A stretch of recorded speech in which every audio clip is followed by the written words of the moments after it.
Hello everyone, and good afternoon to all our friends out there today. My name is Nada Salha and I am part of the KHDA family. I'm here to bring you yet another What Works webinar today. So heartfelt thanks for joining us today.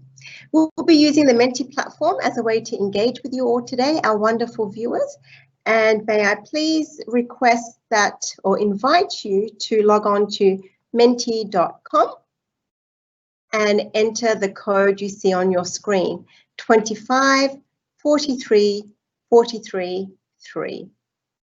I'll just give you a moment to do that. And you will see our first question for the day. Who is with us today? I'm really interested to know who is in our virtual audience. Are you a principal or part of the senior leadership team? Are you a wellbeing champion or hold a wellbeing position at your school? Or you might be a teacher or an assistant teacher. Or are you just interested in the topic? Whatever role you play, we are so glad that you have joined us today. And I'll just give you a moment to let us know what role you have at your school so that we can know the context of our content for you today.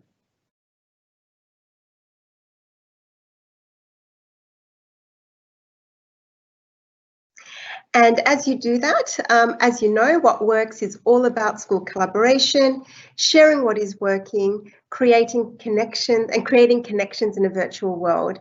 And you know what? I think we've found that the technology has allowed for even more teachers and principals and staff at school to participate and learn from one another using this fantastic technology. The Ministry of Education, along with a number of government authorities, has launched its National Bullying Prevention Week campaign this week in order to raise awareness on positive relationships, character building, and flourishing together. And in line with this important topic, we are so blessed to have a very special person presenting on the What Works X platform today.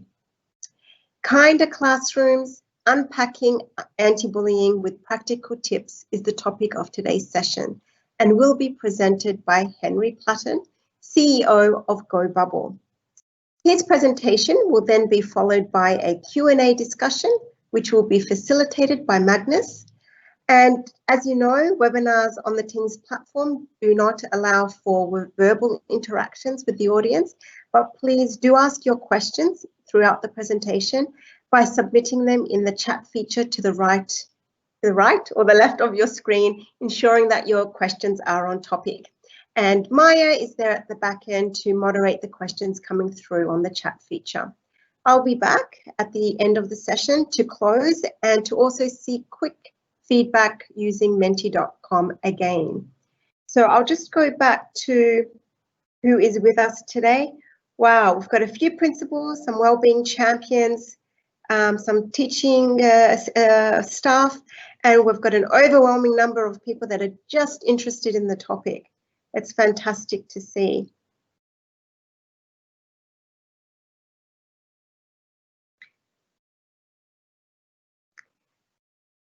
Great, so I'll just leave that up there for a few more seconds as I introduce our speaker. Global Online Safety Specialist Henry Platten, as I mentioned, is the founder of GoBubble. He is a former police sergeant and he will share top tips from his wealth of experience. GoBubble has more than 1,700 schools registered around the world and more than 130 in the UAE. And I'll now hand over to Henry to talk more about GoBubble and what they do and share his top tips with you. So thank you so much. Over to you, Henry. Thank you so much indeed, Nada.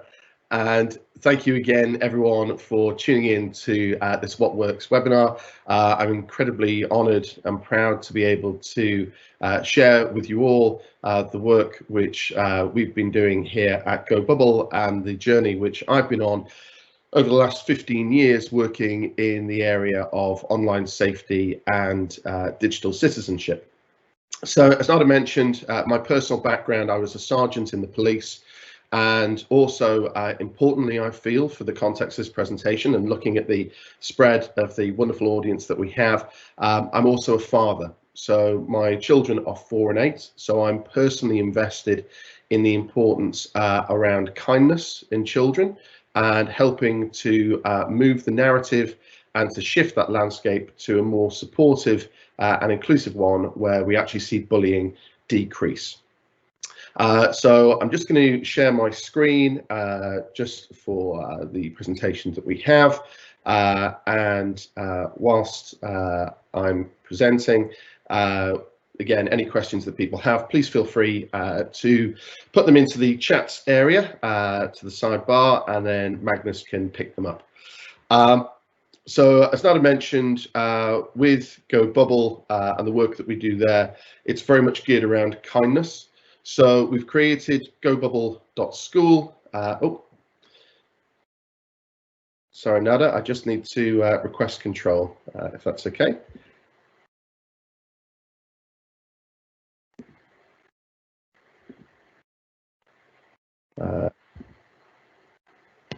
Should be good to go, Henry. Okay. Maybe try resharing, please. Yeah, I will do. Let me just see if I can pull that one back up.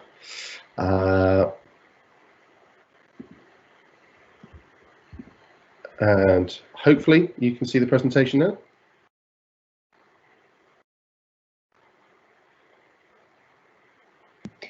Yes. Excellent. Okay, brilliant. We're back. That's good. So yes, the journey that we're on with GoBubble is very much geared around kindness and about trying to help encourage and foster opportunities for kindness to try and reduce issues around bullying and the impact that we've seen from that. Within GoBubble, it works just like a social media, but it's better than social media. One of the key areas that we do within GoBubble is we actually reward kindness. We reward the likes that children give and the positive comments that they give to their peers, and that helps to reward their behavior and unlock new stickers. So everything I'm going to be talking about in today's presentation is born from this experience and the impact that we have with teachers and schools registered in more than 68 countries around the world. And as Nada mentioned, more than 130 schools in the UAE, which we're incredibly proud and honoured to work with. So let's look at bullying within the context of cyber. So I think when we're looking at kind of classrooms, it's important to look at the landscape that we're in at the moment, and then to be able to map the way forward from that. Cyberbullying and bullying is incredibly stressful and distressing, not just on the person who is receiving that bullying, but also on their wider community. It has an impact on their family, it has an impact on the classroom, it has an impact on their friends, it also has an impact on the teaching staff at the school. So bullying becomes a pandemic. It becomes a disease because of the way it spreads and who it touches. Sadly, it's not isolated. So bullying can happen anywhere, but in particular, we're talking about the context here of cyber. Now, we know from research that 78% of children underage use social media, but we know that more than 60% of them have been exposed to some kind of cyber risk. Now, this has also increased during the pandemic lockdown with the access that students have had to online devices. So research that's come out has shown an increase of more than 44% of students reporting problems around bullying with online issues. And that's happened, more than 20% of those have actually increased during the pandemic as well. So the access that people have had to devices, it's increased the likelihood and the frequency that cyberbullying can occur. So why is that? Well, there's a couple of reasons why cyberbullying itself can occur. One, it's not restricted to location. So bullying in an offline sense tends to be restricted to a specific location where, and for the contents of this talk, we're talking about children. So it could be the school bus, it could be the playground or the classroom, but also, it can be away from the school. So we're not just talking about school settings here. The bullying can happen in sports clubs or away from education establishments. Obviously, because of the nature of this talk, we're focusing primarily on school and classrooms, but it is important to recognise that cyberbullying can happen anywhere. There is also an echo effect that happens from cyberbullying occurring away from school, impacting the classroom. So research has shown that 11 teaching days are lost every year, with schools having to resolve social media issues and cyberbullying issues that have occurred away from school but are brought into the classroom. So this is a very big issue, and one that is a global issue. Cyberbullying from research is shown as a parent's #1 concern from research that's been done with the University of Michigan. So it's really important to recognise that it happens, and then also for us as adults, so either as teachers or as parents, for us to be able to spot some of those warning signs that may help us to identify if our child or children or students may be a victim of cyberbullying. So bullying tends to occur because it's a coping mechanism. So bullying is a behaviour, and it's a behaviour that's brought about either through increased stress that the bully may be under, and they are acting out that stress by attacking either verbally or physically another child. And it goes back to fight or flight reactions that as humans we had through evolution. The bully as well may actually be either a historic victim of bullying or may currently being bullied themselves anyway. And again, this is acting out towards somebody else. The sad thing is that out of every 10 people who are bullied, research has shown that of those, 3 will go on to self-harm and to hurt themselves. 1 of those may actually have a failed suicide attempt, or 1 may then suffer an eating disorder. So the impact of bullying is wide. Also, what has been shown through research is that if a child is a victim of bullying, it actually impacts the grades that they achieve in school. So there's a direct link between attainment and bullying. The unhappier that children are, the less likely they are to learn, and again that impacts on the grades that they achieve, which then has a knock-on impact potentially to later in life as well, and that can affect career prospects.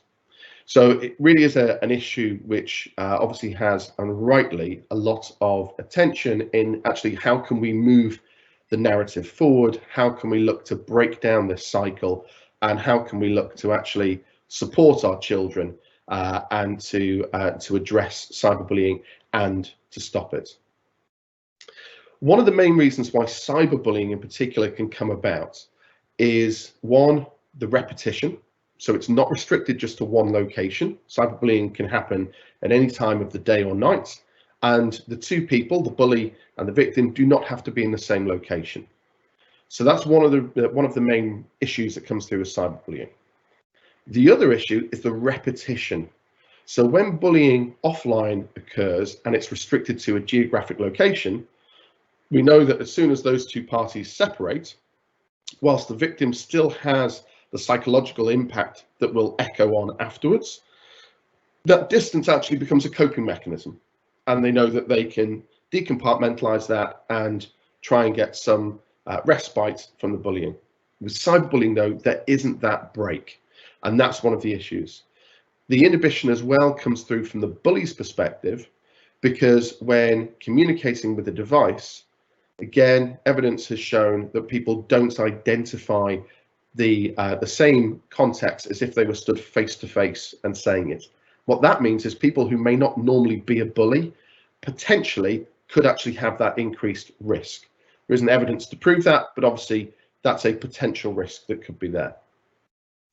So how can we actually spot if somebody is being a victim of bullying, and what can we do about it? So at this point, I'm just going to stop sharing my screen. Okay, So hopefully you can all see me again. So how do we spot a victim? Well, the behaviours of a child who is suffering bullying, and this again comes from personal experience. I was bullied as a child. So the behaviour of somebody who's been bullied will be marked. It will be gradual to start off with, but there will be certain warning signs that you can see that go through. This could be everything from a change in appearance. So are they starting to not look after their physical appearance as they used to? Are they're not dressing in the same way?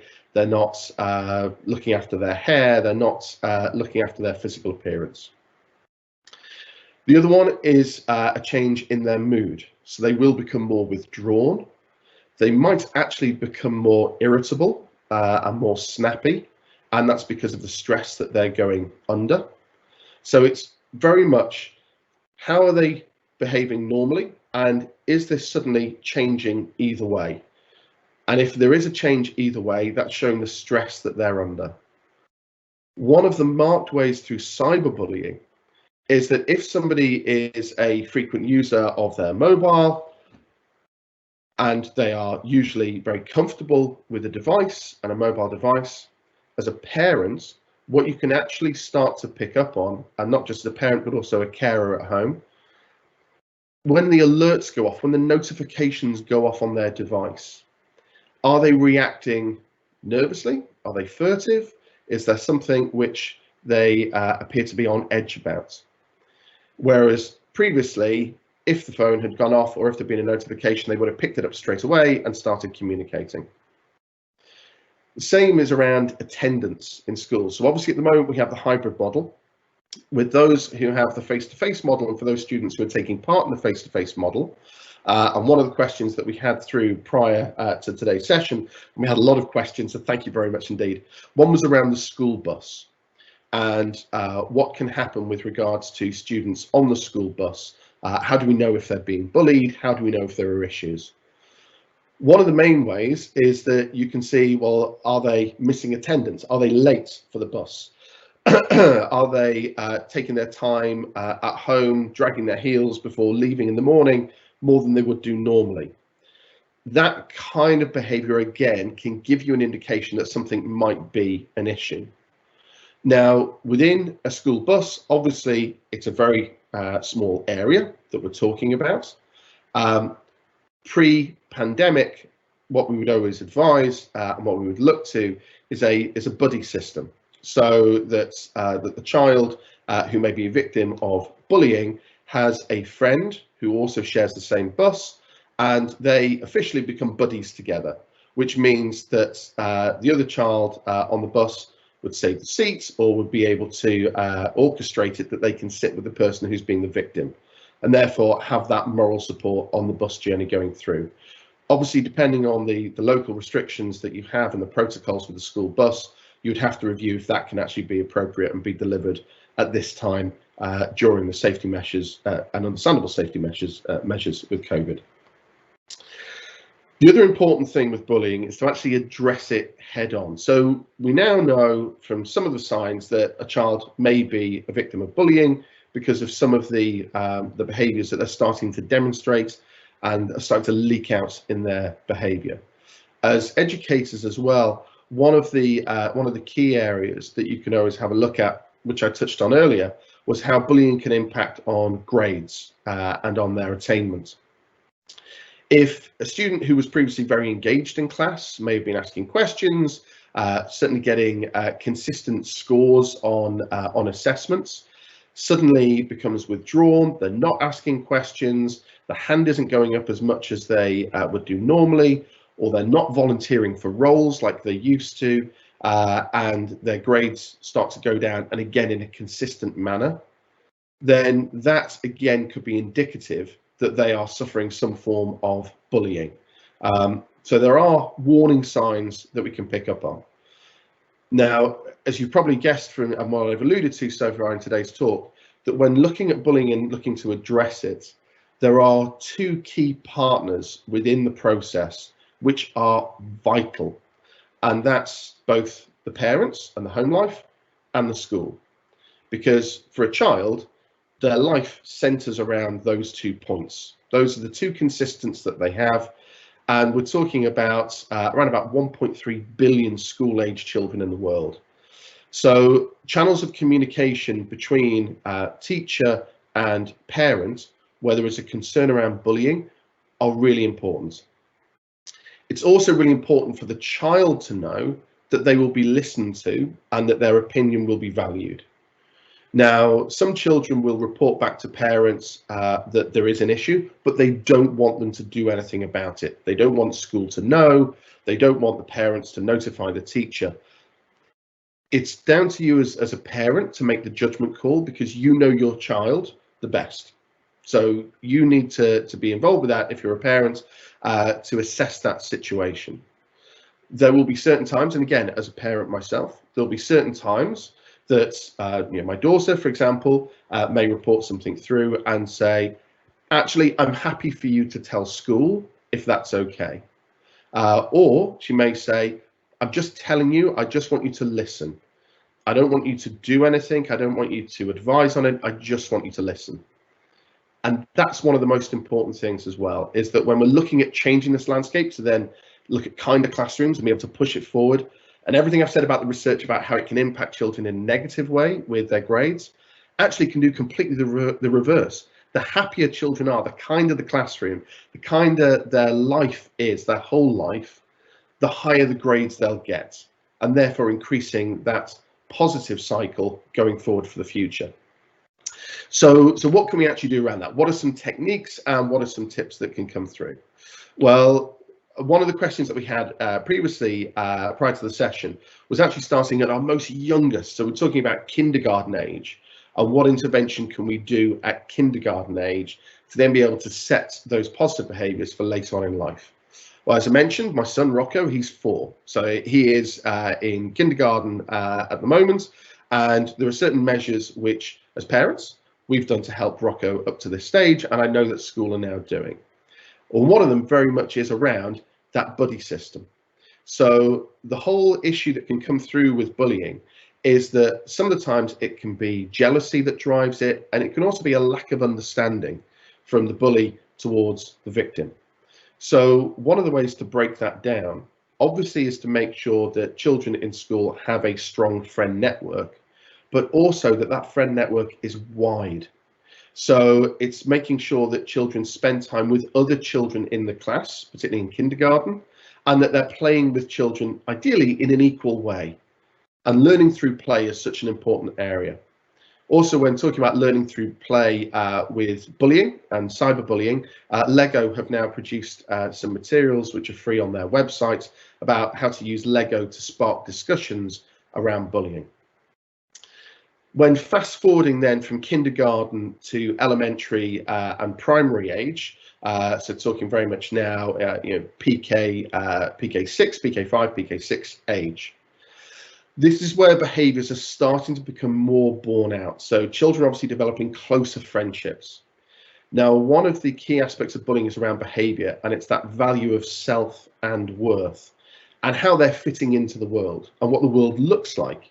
Where is what's good behaviour, what's bad behaviour, what gets rewarded gets done, what doesn't get rewarded doesn't get done. So one of the things that we've seen that schools have really successfully done, in particular through GoBubble, because of the way that it works as a free platform, is that if you actually reward kindness in the classroom, particularly for those primary ages, you're showing the importance that the school places on kindness. Likewise at home. So if children are doing acts of kindness, that's one of the things that we would always recommend for parents, that you recognise and reward as well. And that's helping that moral character, that moral fibre, about helping people understand the impact that they have on others and what they can do to create that wider community.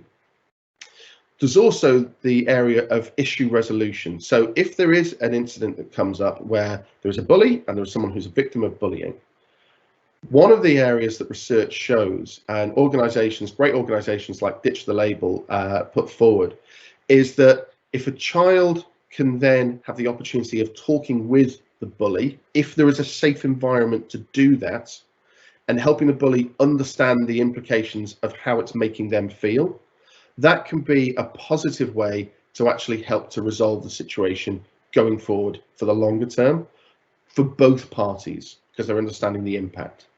Now, obviously, again, there's a very strong caveat with that it has to be on a case-by-case basis, and that you're certainly feeling that that's the most appropriate thing that could happen at that time. Another area that I mentioned about rewarding kindness is very much the prevention by education. So this is in school and at home. And what we mean by that is that as parents and as adults, when we see kindness shown to us, or when we see kindness shown to other people, it's articulating that for the child. So it's articulating for the child, not just, oh, that was a really nice thing that somebody did, because it was giving that narrative to it, but also then going to explain why. So, but give the child the opportunity to give their views on why they think. So, for example, you could say somebody holds the door open for somebody else, or let somebody else go first. And you could say, oh, that was a really kind thing to do. Then you can ask the child, how do you think the person felt who was let to go first? And the child can then start to think about the emotions and say, well, you know, they probably felt, you know, very pleased. They probably felt grateful. It made them happy. Great. Then ask them, okay, how do you think the person feels who opened the door and let them through? So you're showing how kindness works from both sides of the coin. Giving children that opportunity to explore that and explore the emotions attached to it will then help in terms of that behavior and having a nudge on that behavior going forward. One of the other areas as well, then coming back specifically to look at the classroom, just while we do our sort of last 5 to 10 minutes before I wrap up and before we open up for questions that anyone may have, is then looking at the opportunities, first of all, for children to be able to raise concerns in a safe way within a school context. And this can be primary or high school age. So we're talking now sort of grade 4 all the way up to grade 12. It's really important that children, and when looking at the to set that context between those two grades, when children reach their teenage years, bullying does increase. Reports of bullying increases, incidents of cyberbullying increases, and it's linked exponentially. So, certainly bullying cases may occur more in secondary school, but the way to cure and prevent and amend those behaviours in secondary school is very much in the early years bracket. Because if we can layer and establish a framework of positive behaviours earlier on within the school and the education network, and at home as well, involving the parents with that combination between classroom and home, then it will help have an impact later on within the school culture and within the school environment, where bullying traditionally and statistically is more likely to occur. Now, for students when going through the primary and the high school age, one of the important things that they know is that they have an opportunity to report. So yes, they may discuss it at home, or parents may pick up on behaviours from the indicators I mentioned earlier, and then feel it's an issue and then want to have that opportunity to let the child discuss. Now, children will raise issues in different ways. And one of the practical tips that I would always recommend, and this is the same for at home and in school, is to give multiple opportunities for children to express their emotions in different ways. There's a wonderful children's publisher and psychology specialist called Sue Aitkins. She has a fantastic book called I Can Do It, and on there and in there, it's a guide certainly for primary years, coming up to transition through to high school, for both girls and boys to start to explore their emotions and their feelings, which will then again help in terms of a growth mindset, and then help to pull forward to in terms of addressing behaviours around bullying. And one of the things that that they advocate, and that she advocates, I should say, sorry, is that when, as parents, we traditionally say to kids, "How was school today? What did you learn?" That actually doesn't help children explore multiple opportunities to talk about issues and know they can. It's far better to ask questions about what made you happy today, what made you sad, What made you concerned? What made you thankful? Those are questions which will prompt a greater response through. Now, when looking at the classroom, it's the same kind of thing. We need to look at different opportunities for children to raise issues. So in earlier years, teachers in kindergarten and early primary may have things such as a worry monster in their classroom, which can be just a soft toy or a worry box or an area whereby they can write something down on a piece of paper if they wish, and they can drop it into either the mouth of the worry monster or they can put it in the worry box. There are technology solutions as well that enable people to report issues through things like Toot Toot, which enable children to report concerns they have. Within GoBubble, the free platform that we have, schools also can use that for children to raise concerns through to teachers if they wish in a private and secure way. It's really important that children know that you will listen to them and that you will treat the issue that they raise in confidence, but not that you will keep it secret. And that's really important. So they need to know there's confidence that if they raise something, you'll listen to it, but they also need to know that, particularly as educators, you are obliged legally to deal with issues depending on, I know obviously we're talking for UAE at the moment, but we do know that there were some international educators who expressed an interest to dial into this presentation as well. So bearing in mind on the country or the region where you may be, you will have either regulatory, legal, or certainly moral obligations around dealing and resolving with bullying matters. One of the important things for the kids is they know that you will listen to it in confidence, but you will act. There will be something that you do as a result of them coming to you. And that's really important that they understand that framework that they're operating within. If you're introducing that earlier on in their school life, then by the time they come to secondary and the issues are getting bigger and potentially more emotionally distressing, then it gives them that confidence to know that they will still be able to report things through and action may be taken on the back of it. Also, one of the important things when looking at kindness and looking at the wider arena of kindness, and I'll just come back to share my screen for this particular piece.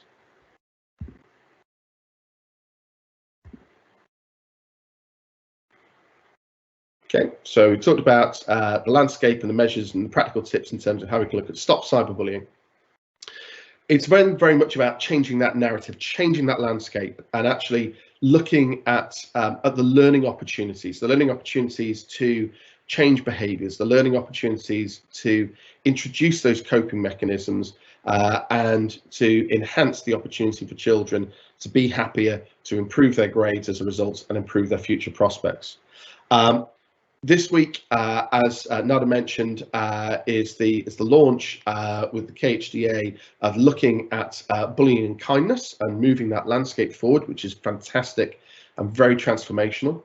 One of the areas within GoBubble that we're actually doing this is that we're celebrating kindness. So I mentioned at the start of the presentation how within GoBubble we reward the likes that children give, not the likes they get. So the kinder they are, the higher their score. We're also running with free resources and free materials in gobubble.school, a whole series of activities around the topic of Go Kind, so hashtag Go Kind. And in there, it's very much about encouraging children to come in and record acts of kindness that either they have benefited from, so somebody has given to them, or that they've given to others, and creating that log. There are fantastic resources as well, not just the ones that we've created, but fantastic resources created by other educators. So there's in the UAE, Phoebe at King's has very kindly put together a calendar of 20 days of kindness with some creative ideas for you for the classroom in what students can do. And we also, and this shows the true power of what kindness can deliver. So one of the students in Phoebe's school has actually taken this one step further. So whilst Phoebe created the 20 days of kindness to help inform and give ideas and input to other educators, one of her students has actually created a calendar of kindness written in their own words for other students as well, giving them ideas on how to be kind. The power of kindness can never be expressed enough. Its value in terms of self-belief, as I mentioned, and I mentioned throughout the presentation, the impact on grades, the impact on attendance is transformational. So it's certainly a very important area to look at, and it's changing that landscape and changing that narrative. It's then also very much about acts of kindness, not just keeping them restricted to the classroom, but actually how can they be brought back to home, and then how can they be brought to the wider community as well? Because when we look at a true ecosystem, an ecosystem is symbiotic. Everybody has a role to play, and the actions of one has the impact on others. The same is true with kindness. The kindness that we show to ourselves, the kindness that we show to others, then starts to ripple out in a positive way. And it really does then change the culture of not just a classroom and a home, but a whole community. Thank you very much indeed. I've thoroughly enjoyed the opportunity of sharing the journey with you so far that we've been on through GoBubble. As I mentioned, it's a free platform. It's packed full of kindness and full of opportunities for children to safely connect and collaborate, because we check all of the content before it appears. So it will actually reduce the risk of issues from bullying because of the moderation software that checks everything first. Also, for those people in the audience looking at the Menti before, who are not educators, but who may be parents, there is now in the UAE GoBubble Kids, which is a free app in Android and iOS, which again has kindness enshrined in it, but with all of the safety measures again to reduce the potential for bullying and inappropriate content through the software that we have. So thank you very much indeed. What I'm going to do is just ask Magnus, who's there, who I just saw, to come in. Thank you very much indeed. So I know we did have some questions before, and there may be so much I didn't touch on, or if there have been any questions that came through during the presentation, I'd be delighted to take them. Thank you so much, Henry. I really appreciate that presentation. Very insightful and detailed. And as Henry said, we will now move on to the question and answer bit of this webinar.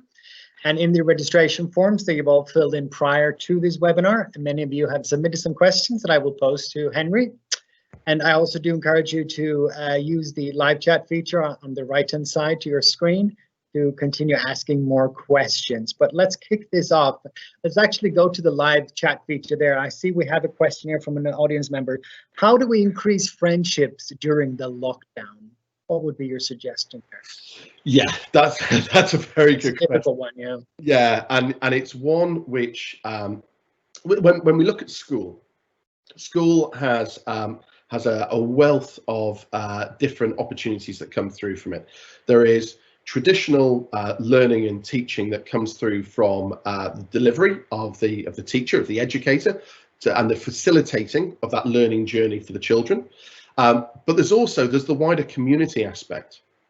You know, for a great number of children, this is where their friendships are created.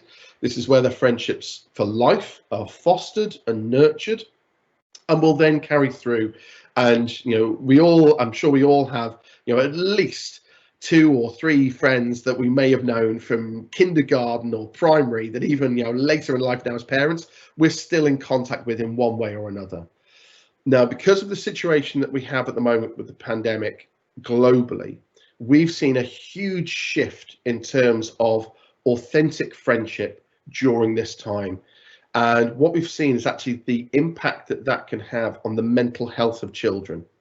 Because when you suddenly remove friendship, when you suddenly remove that kindness, which they would normally have been experiencing in the playground or in the classroom or in recess, and that's gone, that's really detrimental to a child in terms of not just their own personal well-being and their happiness, but then, as I mentioned, particularly for schools, then in terms of their attainment as well.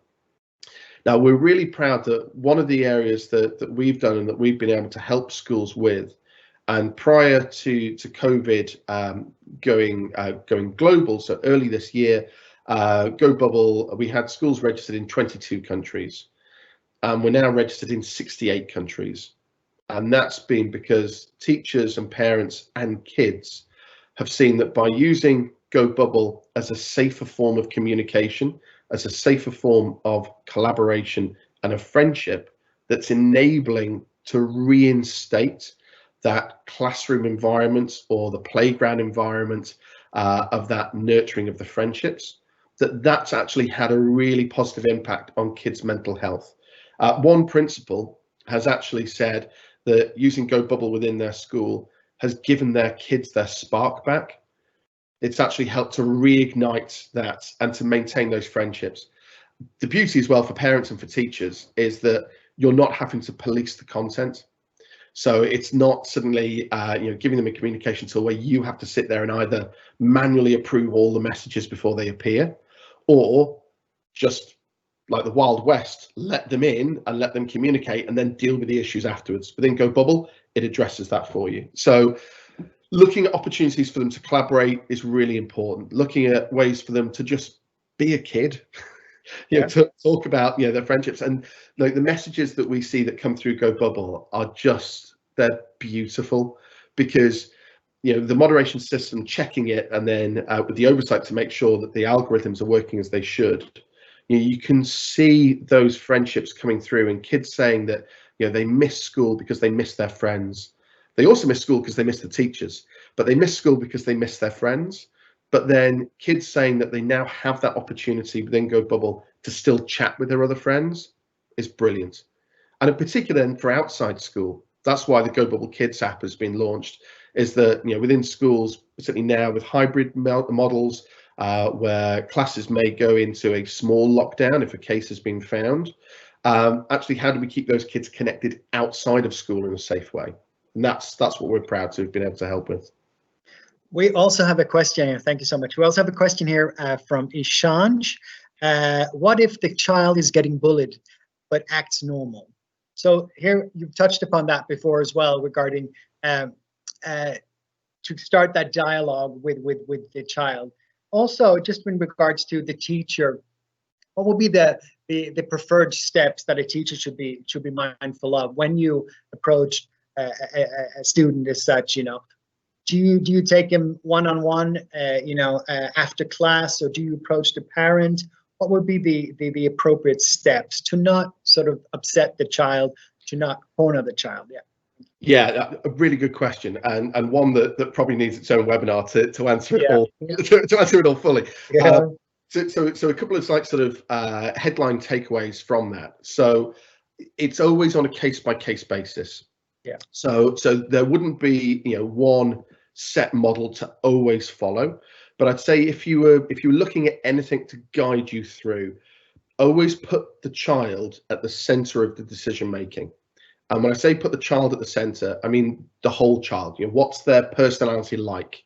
Are they an introvert? Are they an extrovert? Do they have a very strong relationship with the teacher where they would normally have dialogue? Or are they one of those children who will come to class, will engage, but there isn't really sort of that close bond between teacher and child? So you have to look at the context of the child first of all in terms of how you deal with that. The other thing as well is dealing with it in a timely manner, because one of the most important things is that you can act swiftly when incidents, we're talking about school-based now, when incidents are reported through to you. So if something has been reported within the school day, it's always best to try and have a conversation with that child that day, because if you don't, the child's going to go home. The child is then going to worry more about it. The child is going to become more stressed about it. As research shows, as human beings, sleep has a really important part in terms of our brains actually be able to, one, cope with stress, but be able to move forward from stress and literally process it away. So if something's been reported in the school day, try and deal with it within that same school day. If not, there could be a risk that the child goes home, worries more, has lack of sleep. Suddenly the problem becomes bigger, or perceived to be bigger for the child, because they've had that lack of sleep and then picking it up the next day. Dialogue home with the parents is really important. My father was a high school principal, and he always used to say that parents care about one thing first and then everything else after that. And the one thing they care about first and foremost is that when they are giving their child to you at the start of the school day, that when you give the child back to them at the end of the school day, they're going to be just as safe and secure as they were from start to finish. So parents are realistic. We've all been through the school system. We all know that bullying happens. As I mentioned, I was bullied in high school, so we all know it exists. So it's not going to be alien to them when suddenly they hear there may have been an issue. What they would be far more attuned to is that if a school says, look, there's been a problem that's happened today, we've had a chat with the child, this is what your son or daughter has said, we're letting you know, because sometimes kids will give different pieces of information to the parents at home or other caregivers at home that then is useful for the school to be aware of. And it's that channel of communication. And if a child knows that teachers and parents are having that, again, symbiotic relationship, that's really important for the child to know that. Would I pull I suppose, not that I was a teacher, I was a police sergeant, and coming from a family of teachers, that's why I knew I couldn't be a teacher. So I take my hat off to all teachers. Would I advocate a teacher taking a child out of class, almost like in front of everybody else, to have that conversation? No. It's doing it very much in a stealth way, where there is the opportunity, and either you can naturally create that opportunity if it doesn't present. So it could be that you say, oh, so Sophia, just want to have a chat because we're looking at doing an eco committee, and I know you like the environment.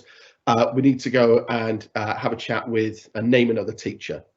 You can orchestrate things like that to remove them from a classroom and then have a chat elsewhere, so everybody else doesn't think, oh, well, she's been taken out to go and have a chat with somebody else. So you can manage it in that way, but I'd always try and look for natural breaks in the school day when there might be that opportunity to have the conversation with the child. Fantastic, thank you. If we move on to the issue of the concern regarding social media and a child finding his or her feet in today's social media world.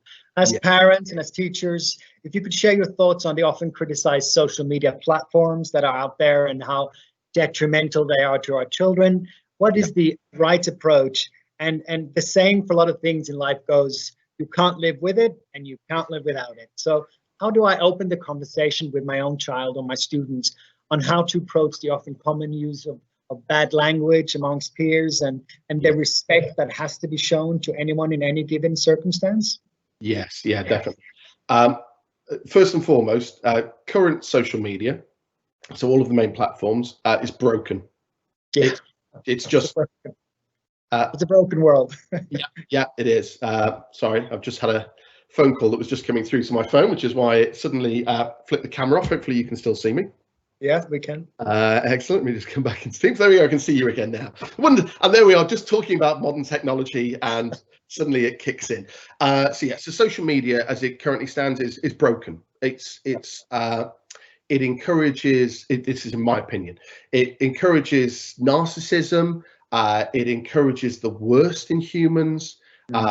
It feeds off screen time, and it treats us as the product. So social media is it's just awful. No regulations. Yeah, correct. Yeah. And you look at documentaries, like The Social Dilemma and the BBC Panorama documentary done just the other week about TikTok and how they hadn't taken down an account that the investigative journalist had created, pretending to be a 14-year-old child to see if content would come through, and a predator, a paedophile, approached this fake account, and TikTok still didn't take it down for 24 hours. So current social media is just an absolute problem. That being said, as you say, Magnus, it's not going away. It's literally, it's going nowhere. Now, through the duration that I've worked within this wider industry of safety tech, both from within the police and then stepping away and creating Go Bubble, one of the greatest gifts that I have been given is that when leaving the police, we created an education program called E-Cadets, and E-Cadets is teaching other kids online safety. So it's student-centered and student-led. And we're really proud. We're working with GEMS First Point at the moment to actually bring this to the UAE. And so it will then be available in Arabic. And the benefit of eCadets, so it's benefited more than 1 million children, but by putting children at the center of this, you start to understand why they use social. And it's not just about social media, it's, you know, esports, gaming, it's everything. But why do they use social media? Well, kids use social media because they want to chat with their friends. That's it, period. They don't use it because they want to be contacted by a stranger. They don't use it because they want to look at celebrities. We do as parents, as adults. Kids don't use it for that. The kids just want to chat with their friends. So when those debates come up about, okay, well, you know, everybody else is using, for example, WhatsApp, minimum age of 16, but everybody else in school is using WhatsApp, I want to use WhatsApp. Or everybody else is on TikTok, I want to be on TikTok. Or everyone else is on Instagram, I want to be on Instagram. As parents, we feel that pressure that comes through because, you know, and that guilt that says, well, actually, if I don't let my child engage with it, are they then going to be ostracized? And that's another form of bullying. It's not just verbal attacks, it's silence as well, and leaving people out. And this is incredibly difficult. And that's where, you know, we look at the bigger platforms. The problem has been that they have never they've always stressed around user experience, or UX, call it, and the user interface, or the UI. But they don't focus enough for me on US, which is user safeguarding. And in particular, when talking about children. I mean, these are, and this is no disrespect to kids, these are our most vulnerable. And it's not because they inherently put themselves in risk's way. It's because they don't perceive risk in the same way as us as grown-ups. You know, again, you know, looking at human development and brain development, it's only roughly about the age of 27 when, as adults, we correctly assess risk. So, you know, there is a real issue that comes through with it. So, you know, it's not going away. They do want the opportunity to chat with each other. They do want to be able to maintain those friendships. So we need to look at some way of facilitating that in an appropriate way and in a safe way. And that's where, you know, from all of the years that I've worked in this area, I felt I owed it to other parents to at least try and create that. And that's, you know, that's obviously what we've done with Go Bubble. But, you know, importantly, I think issues with social media where there's that toxicity that comes through in that behavior in the language, well, yes, we've solved that through the moderation. You know, the narcissism, yes, we've solved that through giving likes to other people, not rewarding the likes you get, rewarding the likes you give. But the language is really important, because whilst we check all of the language before it appears in Go Bubble in a child-centered way, there is still a risk that, you know, children have stopped using Snapchat and Instagram in favor of Go Bubble when it's been introduced at home or in schools.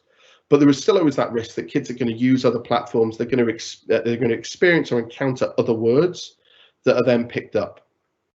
It's really important that as parents and as teachers that we try and keep ourselves up to speed with what the current trends are, and that we're aware of what they are. Now we're blessed in a way. You're working in so many different countries. We see this global picture, and we see how things are evolving, and we see how language evolves. And that's where, you know, the relationship between schools and parents, there is an opportunity there to come together to share that knowledge within the right framework. And certainly one of the things that eCadets helps them do is it creates that landscape. It gives that training and that benefit to both in school, to the kids, the teachers, but also to the parents. And it's creating and tapping into those learning opportunities. I know we're almost out of time. I just want to wrap up with the last question. Essentially, what does research tell us about the impact of not resolving bullying issues at a young age? What is the impact long term in adulthood if we don't nip it in the bud at a young age? Yeah. What does the research say? Yeah, very, very simply, the research says that, you know, if we don't address bullying in the correct way when they're younger, as I mentioned earlier, kids will not achieve the grades that they should, because they will not engage with learning in the way they should. That impacts the rest of their life. That impacts the rest of their life in terms of, you know, their career opportunities, but also, as I mentioned, out of every 10 people who suffer from bullying, one of them will go on to have a failed suicide attempt, and one will go on to develop an eating disorder. And that's something, that's a shadow that they have then for the rest of their life. So the importance of dealing with it and resolving it is vitally important. Henry, I want to thank you. Wonderful. Thank you for all your answers. Very insightful. Thank you. We are now going to hand over to Nada again for some closing remarks. Thank you. Thank you. Thank you so much, Henry. That was really fantastic. And thanks so much for your generosity and your kindness. So again, on behalf of KHDA, I would like to thank you. And I know you've got a wonderful team behind you as well at Go Bubble. So thank you to all that you do. Now, just with our attendees that are still with us, thank you. And I hope you found that beneficial and that you were able to take away a few key takeaways. Now, just before we go, I've just got a couple of questions to ask you about, get some feedback from you, because we always like to try and improve these webinars. So you can see up on the screen there, overall, how satisfied were you with the quality and the structure of the webinar and Henry's presentation? So if you can go to menti.com and type in the code 25433, that would be fantastic. Thank you so much.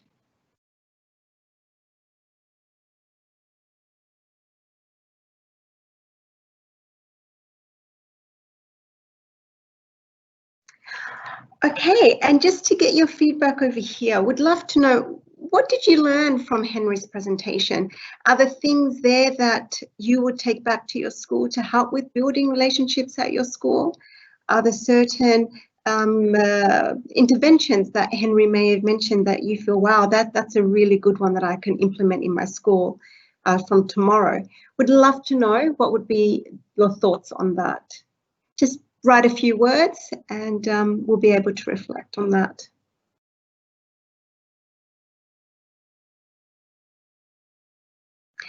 I really loved what you said, Henry, about it's not about the likes. Sorry, it's about the likes they give, not about the likes they get. I think that was a really powerful statement. I have issues with my own children as well, who get a bit annoyed if not enough people are liking what they have to say. So that's really about kindness there and understanding how it feels, as you say, to give kindness as well as receive it. And feel free to jump in, Henry, anytime you like when you see these comments. Yeah, no, there's lovely feedback, and again, I feel the kindness from you, and Magnus, and Maya, and everybody who's been part of the attendees today. So thank you very much for all of your kindness. So the acts of kindness across the school. That's fantastic, and that's something which again, there's all of those ideas that's just bursting at the seams in Go Bubble that are available for them. Being kind and generous to everyone, it's so important. There are times when we can be going through great stress in our own lives, but if we still take the time to be kind to other people, it does actually have an impact on our own mental health as well as the other person, and it creates that positive ripple effect. Some wonderful things. Good relationship with the students, the parents is very much all of that. The worry monster. The worry monster, again, actually, to give complete full credit to the worry monster, was created by Miss Bellis. And Miss Bellis is a teacher at Satan Primary, which is where my own daughter goes. And it was her idea to have this worry monster. And so on the first day, she brought the worry monster in. All of the kids decided to name the worry monster, who they called Jeff, I believe. So Jeff, the worry monster, sits in the classroom, and if ever somebody is worried about it, they can write it on a piece of paper and they can just pop it into Jeff's mouth, and then the teacher can pick it up and deal with it afterwards. The calendar, that's it's a really lovely idea. As I say, there is a calendar that Phoebe's created from King's in Dubai, which is available there, and also you take these ideas, and we'd love to see what other people come up with. Yes. Yeah, fantastic. Thank you. I liked what you had to say about issue resolution. Is that the same as restorative justice? Yes. Yeah. Yes. So bringing in both parties to talk about what has happened and to reflect. I really do like that, more so than putting, you know, the naughty kids into detention. So I think that's a really nice way of resolving issues at school. Yeah, and again, it comes back to that issue of and the area of whatever we reward gets done. That's just human nature. So actually, if we reward acts of kindness that as teachers we see kids doing, or parents, you know, as well as filling in your reading logs and giving feedback on what they're doing at home or studying, you know, parents feeding back if their own child has done an act of kindness at home. I think that's important as well, so that, again, that symbiotic relationship between parent and school recognises the importance of kindness, and then that starts, everybody else then picks up on this and picks up on, actually, if I'm kind to everyone, then, you know, that gets rewarded and gets recognised. So have kindness champions in your school. Yeah, it's something else you can do.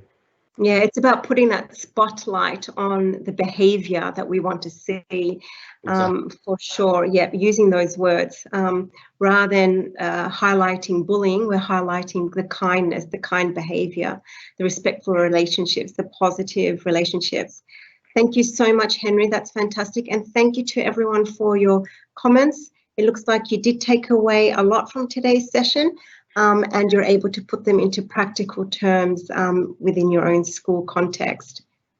And just to finish off, just to remind you that this session was recorded today, so you can come back to it at any time or share it with people that weren't able to make it today by going to inthistogether.dubai.khda.gov.ae website, and you will be able to find that recording there from tomorrow. On that website, you will also find a huge myriad of resources, free resources that we've been able to gather from around the world. And I believe GoBubble is also still up there as well, as it is too a free resource. And you'll be able to download or connect to a number of different resources on that platform. You'll also find there any upcoming What Works X webinars. So do keep your eye on that platform. And just to remind you, this is the hashtag that we're using for